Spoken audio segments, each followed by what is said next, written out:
Assalamualaikum Sobat Football United, ringan amatiran ala gua. Jadi tadi pagi lebih tepatnya ya, ini ada wawancara antara Gary Neville agak beribet ya, dengan Erik ten Hag. Ini dilakukan sebenarnya dengan Sky. Dan ya Sobat Football United, yang ingin tahu wawancara lengkapnya bisa dicari langsung di akunnya Sky. Di sana ada wawancara kurang lebih 30 menitan.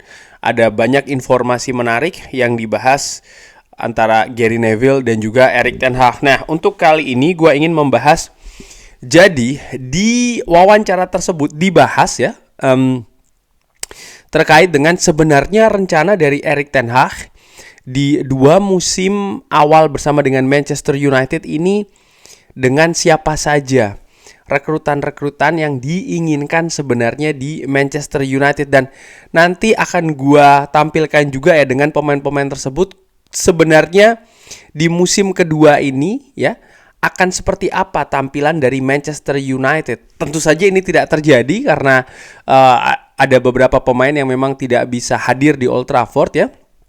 Oke, langsung aja.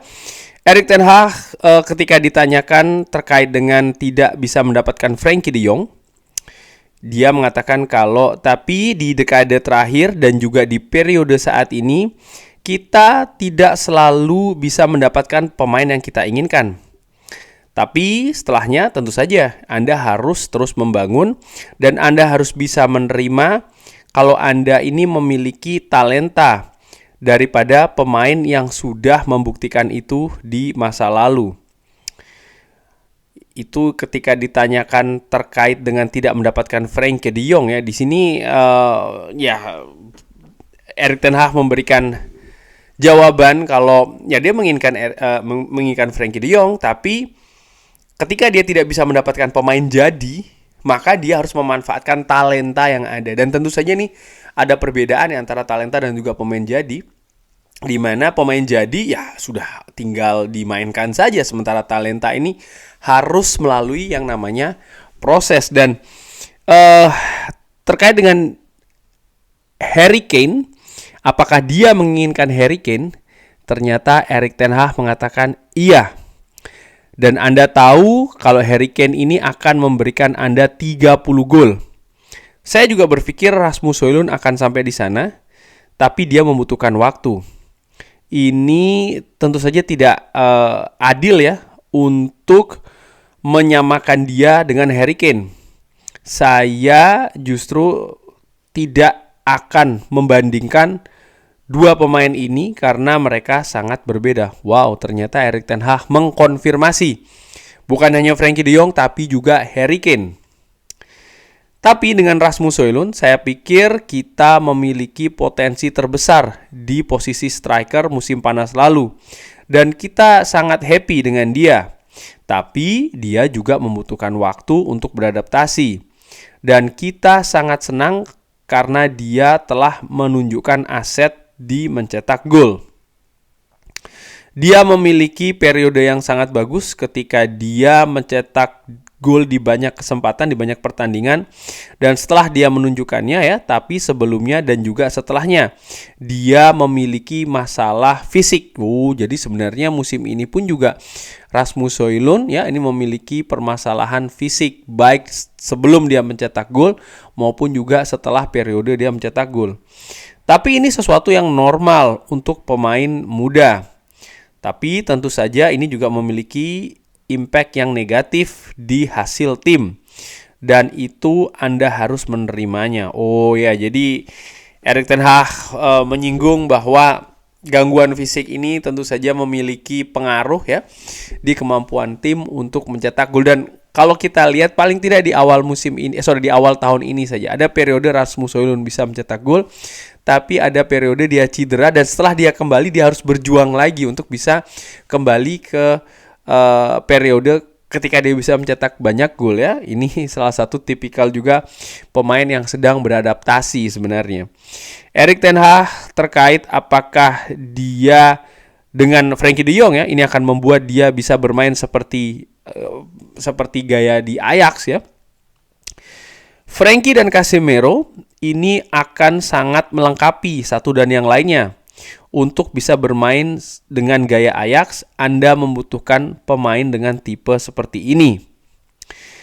Terkait dengan untuk mendapatkan Frenkie de Jong, ini tentu saja akan menjadi Frenkie de Jong dan juga Casemiro bermain bersama dan melengkapi satu dan yang lainnya. Dan ini sekaligus juga mengkonfirmasi menurut gua kalau Erik ten Hag merencanakan Frenkie de Jong dan juga Casemiro.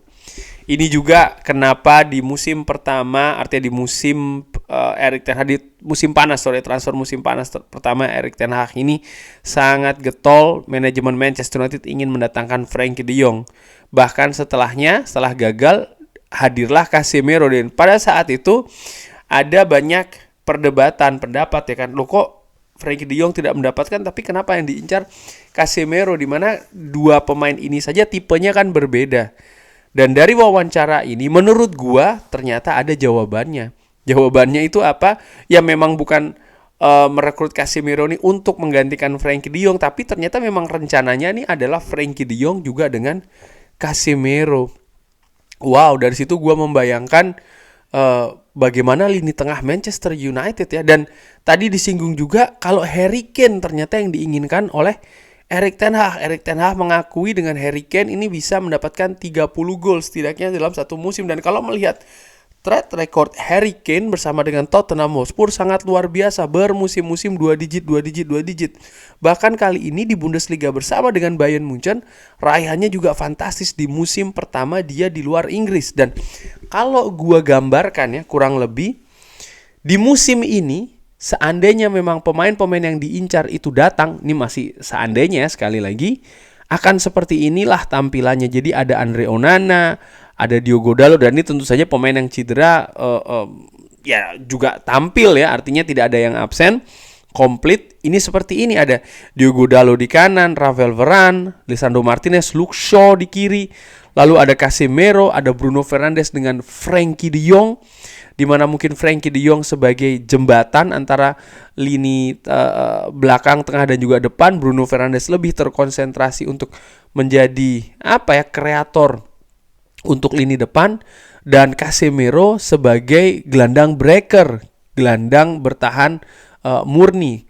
Jadi akan seperti ini. Dan di depan, di kanan gue asumsikan ada Anthony ya, melihat situasi musim lalu. Sekali lagi, situasi musim lalu untuk musim ini, bukan yang apa yang terjadi musim ini ya.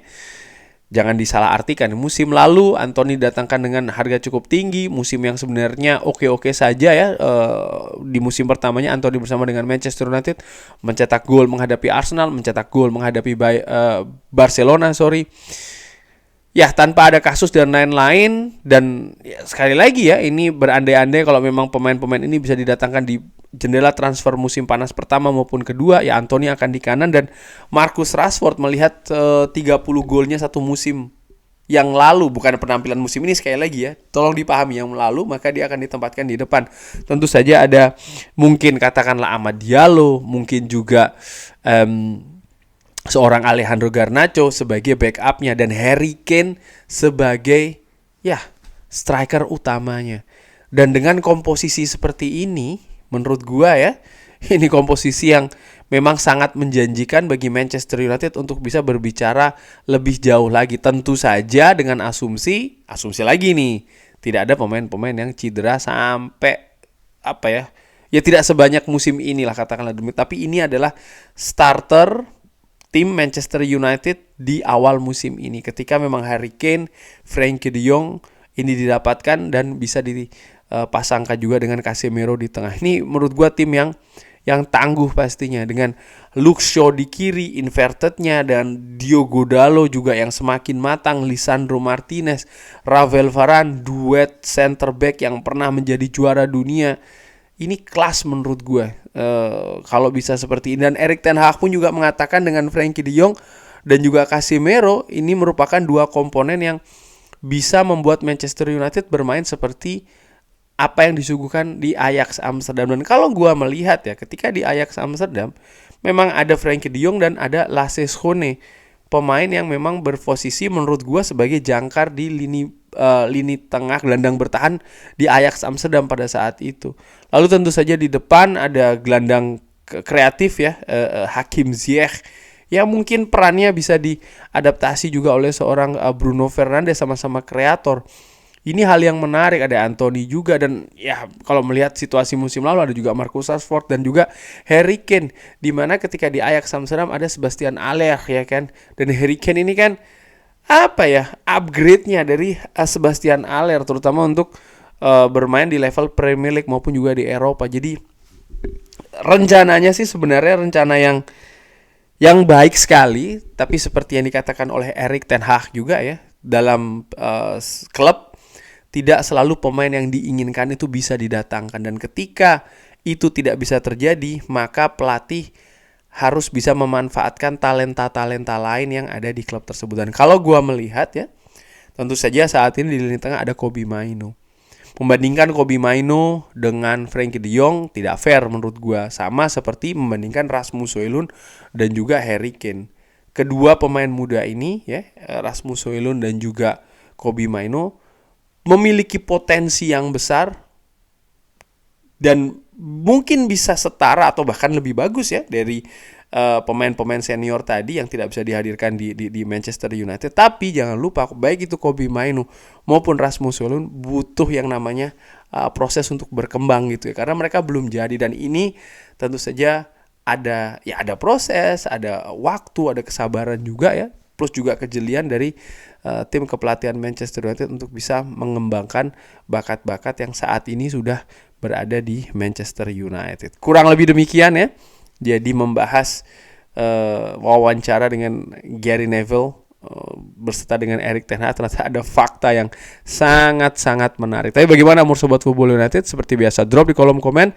Terima kasih sudah menyaksikan. Jangan lupa like, subscribe. Wassalamualaikum warahmatullahi wabarakatuh. Oh ya, yang ingin just tip, minat just tip, bisa langsung cus ke Instagram Gus_Football United. Thank you.